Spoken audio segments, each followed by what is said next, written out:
Hey everyone, Nubkeks here and welcome back to Overwatch. This is my second placement game, indeed my second ever placement game here in the competitive play mode of Overwatch. The first video I did got a really positive response actually. Got a lot of people who were interested in seeing more, really enjoyed sort of hearing my thought processes and stuff like that. Maybe. Oh yeah, this is something I noticed about this game, right? I glanced at a few other sort of Overwatch channels, a little bit, just a couple of videos out of interest to see what kind of stuff was going on there. And I've really been struck by just how important voice communication is in the game. In our first match, we actually had one guy who said a couple of things. He was trying to like tell us where to move and all that sort of stuff. It's like, guys, okay, let's defend on this particular point. Let's not defend up forwards like the enemy team defended last time. It didn't work out. Let's do this. In this game, all we had was one guy right here at the start said, we need another tank. And that was it for the whole game. So definitely at this particular level of play, I presume it's around sort of silvery goldy. Tanks and stuff are definitely being underused. Voice comms, sorry, are definitely being underused, and team comms are already a bit all over the place. See, in this match, I'm actually putting in, I decided I'm just going to jump in. Don't expect any good gameplay here, guys, but I will give you insights into the sort of the strategy and what I think about that sort of stuff going on, but don't expect, like, amazing things. But I am trying to implement a few of the pieces of advice that I got in my first video for just how to get better at the game overall. I don't even know how to use this stuff. I think if I shoot that sleeping dart, which is my shift ability, into the Reinhardt shield, it doesn't do anything. But yeah, one of the tips that I got was to actually lower my sensitivity. So I was trying this in this first match. I'm finding it very different, very different. Whereas with a MOBA, with Heroes of the Storm, you're mostly doing these very fast, kind of almost wrist-based movements. It's quite intense. Whereas I think my understanding of how to play an FPS is that you've got much lower mouse sensitivity and you do these big broad sweeps kind of coming from your shoulder or your elbow or something like that. So that's definitely something I was kind of trying to practice a little bit. You can see I just can't aim. I can't aim. I actually tweaked the sensitivity a little bit later on in the match to see what I could make happen with that. But yeah, my aim, needless to say, is pretty bad. I'm also giving Anna a spin. It's one of the things people were saying was that, well, if you want to play support, Anna is definitely one that you want to play. I was actually thinking this game, seeing as we have a Pharah, that the Mercy would work really well, right? Because Mercy can fly after allied heroes, so I could be flying up, giving Pharah loads of healing and damage boosts and being difficult to shoot myself, whereas probably more vulnerable here on the Anna. But people are saying that, out of you're best off with double support, which is what we've got here. We've got a Lucio who's doing, I think, AoE type healing, and then we've got me and the Anna doing sort of more single target focus healing. Apparently Anna is really good at being a solo healer even, so that's something I wanted to practice. Throughout the first heroic there, and I don't think it was actually good, or sorry, ultimate. I don't think it was actually that good, but I was almost a bit killed by a Lucio. Get out of here.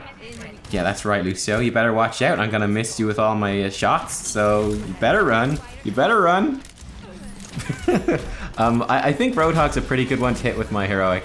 I think actually I should be trying to combo my heroic, this nano boost, with heroes that are also using their heroics. For example, if Pharah pops the Death Justice Reigns from above, whatever it's called, I should probably then be trying to combo my heroic with hers to sort of power booster. I don't know what the exact stats are. I don't know what the exact numbers are, but my understanding is that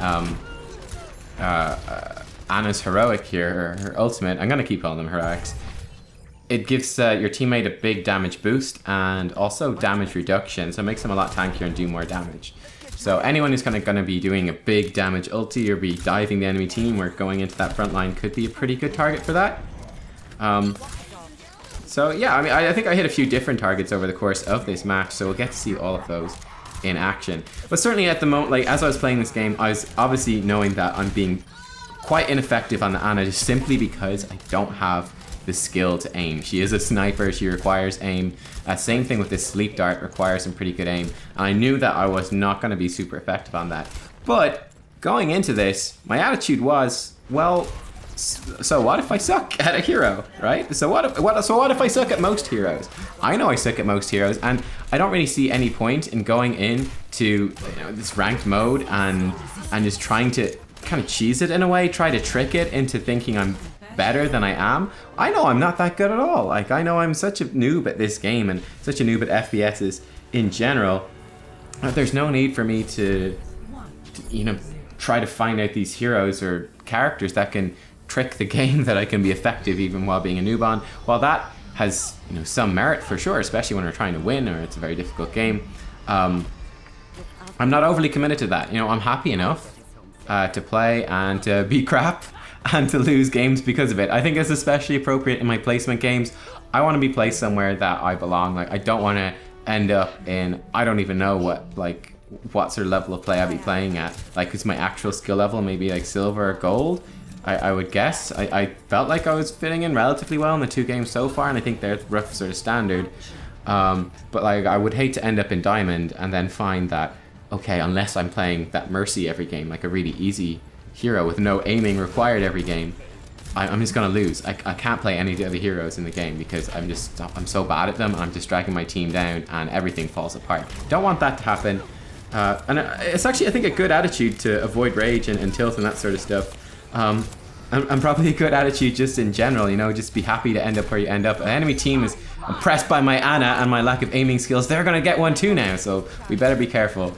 I did tweak as well. You could see me messing with the sensitivity a bit between the matches and trying to find a good rhythm, a good place for it to be in. So coming into this one, Battle Ana, here we go. We're gonna punch him in the face, and he does go down. Actually, it was Roadhog killed him, not me. Feels bad. But yeah, I was kind of tweaking the sensitivity, and I knocked it up a bit more. I figured that it's probably still too high, and that I'm still mostly playing with my wrist. But I'm gonna do it in like sort of baby steps, just slowly get used to switching from that MOBA level of sensitivity to an FPS level of sensitivity. You can see we're actually doing really well in these first 2 matches. We've had really good control of the point. The enemy team is fairly zoned out. Looks like their Reinhardt is literally just standing still.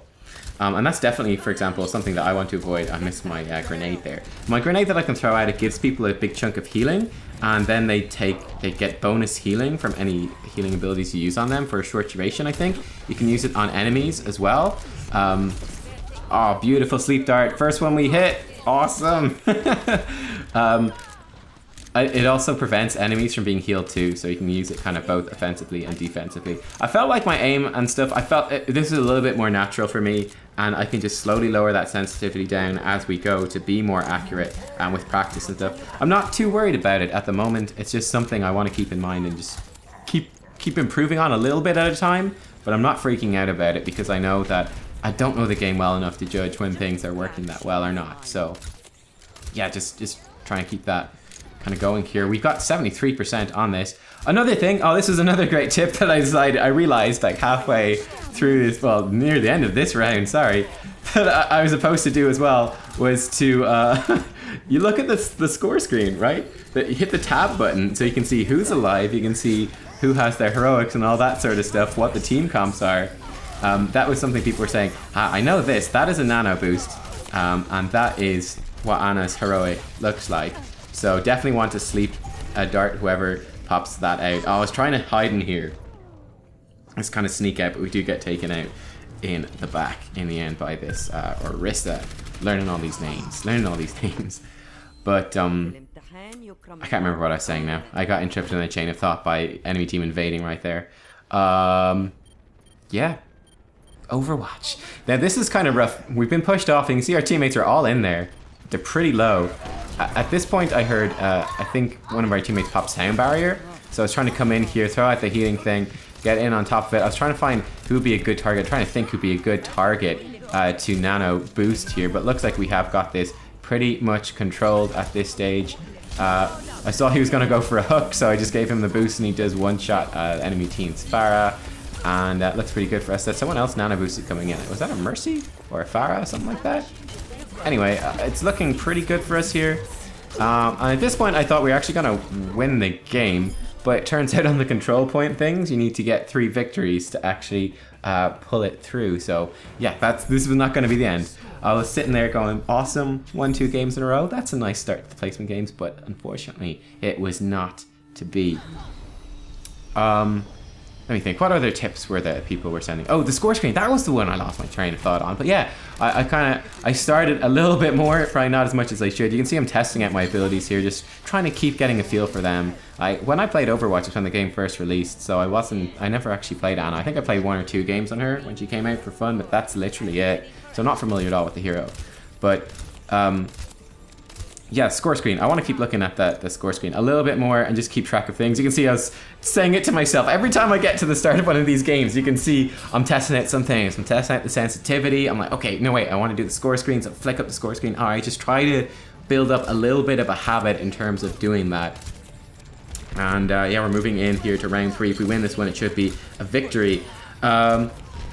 I love this grenade. The grenade just feels great. I love this grenade. Ana she's a cool character. One of the things I felt like in these games as well is that I wasn't being punished very much. There wasn't a whole lot of flanking or diving going on. So I felt like I was honestly being able to be very effective, just kind of standing back and shooting away, or at least as effective as someone could be without being able to aim too good. Missed the grenade, feels bad. Trying to keep this Lucio alive. Kind of desperately throwing stuff out here. We do have control of this point, so that's pretty good. And seems like our team comp seems to be working pretty well. We've got kind of the double tank, we've got double support. Definitely, I would say, an improvement over the compositions in the previous game, which I thought was kind of intriguing. So yeah, I mean, I don't know if I've got necessarily any huge questions, at least at this point in the game, actually moving forwards. I suppose I'd be kind of interested to know who the best heroes to nano boost are. I was kind of assuming that the stuff I already covered earlier on, you know, there's maybe a frontline target or someone who's going to pop their ultimate is a good idea. I think Reaper is a classic example that goes well. I think Roadhog is good here too that we've got in our team. I think Soldier 76 is good too, though we don't have one, and stuff like that. I think I tried to nano boost the Pharah a couple of times in this round when she might be going in for her heroic. And I actually started using the score screen a little bit for that as well. I kind of stopped and said, okay, wait a second. I can keep track of what heroics my teammates have. Let's do that. Let's keep an eye on it. And then I can be ready to use mine to back them up. I know which person might be going to use theirs, so that's what I'm going to do. But yeah, I was kind of feeling like not too... As you can see, I don't know if I've even been shot so far this round. I'm just kind of chilling here. It's quite relaxing, it's quite nice. At this point, okay, I was a little bit too slow this time. I do fire the nano boost off eventually, but it is too late. Luckily, Fire does get a couple of kills off the end of it, I think, or destroys maybe turrets or something. I'm not sure what those skulls were popping up for. But yeah, at this stage we get caught in a graviton. It takes me a few seconds to react, and then I say, hang on, I should throw down this grenade, give us all a healing boost. A Roadhog pops up behind me. I don't want anything to do with that, so I just sleep dart him. And then I find myself in a tough spot where I think there's gonna be a stairs behind me, and then I realize I've walked myself into a corner. Gonna do some excellent sniping and barely hit anything at all from the other side, but the enemy team has pushed on with 99%. 99% we had, and they pushed in and they just wiped us out. I feel like we got way too greedy. Instead of just sticking with the solid position that we had, we pushed forwards and then got kind of caught out. The Roadhog flank from the enemy team being very effective as well, kind of catching us out. And yeah, we got caught in a sort of rough spot. So here I was kind of feeling like, okay, this is kind of an interesting moment where I survive on 1 HP, but right here I was thinking, okay, I can be using this zoom in scope thing that Ana has. I'm a sniper, I can work at range, so I can stay safe back here while my teammates push in and just keep spamming all these healing shots in there and just try to output as much as we can. Struggling, I wanted to heal the Pharah, but there's no way I can aim well enough to catch her when she's flying about. Roadhog is nice, he's big, so I can shoot him. We do heal the Pharah up, that's good. She said her ultimate's ready, so I gave her the nano boost. We'll see if she gets in position to use it or finds a good target. I'm just gonna keep shooting some heals at her as well. Hey, she gets 1 kill, nice, okay. I suppose it's better than nothing. Coming in with the healing grenade as well as our teammates are injured. Pharah does go down, unfortunately, and Soldier takes us out as well. I was trying to hit him with the sleeping dart, but didn't have the aim to pull it off, and he does take us out. The enemy team channeling away on this objective, and it's getting a little bit scary now. 72%. Our Junkrat is dead as well, one of our damage dealers, so this is looking pretty rough. It definitely seems that it's kind of a a defender's advantage in some ways. I noticed that people were actually not too bad. I was trying to sleep dart this girl, but it looks like she becomes invulnerable to sleep darts when she has that bubble on her, which I thought was really interesting. We actually get a kill. Nice. I felt like there's a fairly big defender's advantage in this game where it is somewhat difficult to group up and move in as a team. We're actually really close here to actually taking this back, but the enemy team, as we're pushing in force with all of our stuff going, they actually secure the round and take the game. I hadn't even noticed, to be honest. I hadn't even noticed that they were that close. Maybe we could have run on if we had noticed, but I didn't, and they actually win a round. So at this stage, just kind of going, oh, I thought this was going to be a pretty easy win, a pretty slick win for us. We seem to be doing really well, but the enemy team does take one round. There's definitely a huge difference. I played a few matches of quick play on stream. The day I kind of decided I'd come back to Overwatch. We might have played for like an hour or something like that before I started doing these couple of competitive games so far. And I do notice a huge difference between quick play and competitive play, where in this competitive mode, they actually, even these guys are, I think, like sort of silver and gold, or they're, you know, doing their placement matches or what have you, but they're still, you know, they're grouping up pretty well. You know, they go in YOLO a little bit, but they're not too bad. They're actually better than I was thinking. You know, they go in mostly as a group, and it does lead to actually some interesting gameplay. Like, I find this so much more interesting than the quick play would have been. Totally fluffing that one. That was not even close to hitting anybody. I think this is probably a really bad spot for me to stand. I'm just like out here in the open. You can see the enemy team. This is what I was thinking. This would have been cool for me to try, but I already did a Mercy game. I didn't want to do another one. Mercy flying around with that Pharah. We actually sleep her. I think then we wake her up immediately by shooting her or something like that. Doing some expert sniping. Really showing that wall who's boss. People might be trying to max out their damage dealt heroes. I want to max out my damage dealt walls. There's a Roadhog coming in behind. We have a sleep dart though, so we're going to hit him with that straight away. Almost run off the edge of the map, but make it back. Now Roadhog, he's caught in a tough spot. Our team reacting actually very quickly to that Roadhog flank. They're pretty on point, I have to say. And that keeps us nice and safe. I didn't even know if there's anyone there. I was just throwing this in. And there's just some sort of crazy fight going on in this back room over here. All I can see is teammates with health bars and need healing things, and now there's death, skulls, and everything's going horrible. So I was just standing over here on this little ladder, just shooting away. Shot the fire a couple of times. I think then she finds out where I am. Oh, we might have been able to kill her. Teammates kill her. Nicely done. And we do secure the point as well. But yeah, I kind of felt like, again, wasn't being punished too much, you know. For the most part, I'm standing back in what I would assume to be actually relatively unsafe spots, where, you know, they could just run down that passageway to the right hand side and probably kill me pretty easily. I'm gonna miss my sleep dart if they try that, so I make a mistake here. Yeah, I fire off a sleep dart at the Pharah, and then I'm like, oh shit, hang on, now she's gonna come kill me. This is bad, and I've lost my awesome spot where they haven't noticed where I am. I can't even sleep dart her now. Just gonna shoot her a few times. She does get taken out. Nicely done, team. Mercy is in there doing stuff. Incoming. Rip. I think she was going in to try to use her heroic. Didn't quite get it off. I know there's a big ass fight happening here, so I'm just throwing the heals in as much as possible. We empower our friend there, the Roadhog, and he gets a bunch of kills, pushes them back, and that should be the game secured for us. There's only a couple of percent left to channel, and there's no one there, and there you go. We win the round, and we win the game as well, and that is placement game 2 down, and we've won both of them. So yeah, I mean, if you guys have any particular tips coming from this video, like any things you might have noticed, or little incidental tips about Ana just in general, I'd actually be really interested to hear those as well. I mean, obviously, like the aim stuff, if you got any like advice with the aim, that would be great. I know my aim is not that good, so, you know, that's not very useful if you want to tell me, man, your aim sucks. I know, don't worry, I know. Oh, actually, this voting thing was kind of depressing, because I thought I did like an okay job. You know, I picked a support. I was helping out my team here. And then it's like everyone's voting for this Lucio fella and no one votes for me. I was really sad. I was like, hey, I thought I had a couple of good nano boosts there, kind of, you know. I thought I tried and no recognition, Lucio gets all the credit. I was pretty sad about that. But what can you do? What can you do? I don't mind too much. Yeah, also, suggestions for what heroes I should try out or take for a spin would be pretty cool. I have to say, I'm very happy with playing support so far. I think support's been working out great.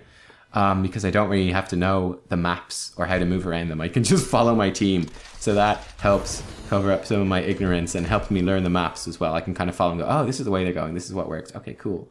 So yeah, there you go, guys. Hope you enjoyed. Give it a thumbs up if you did. Subscribe for more, and I'll see you all next time. Bye.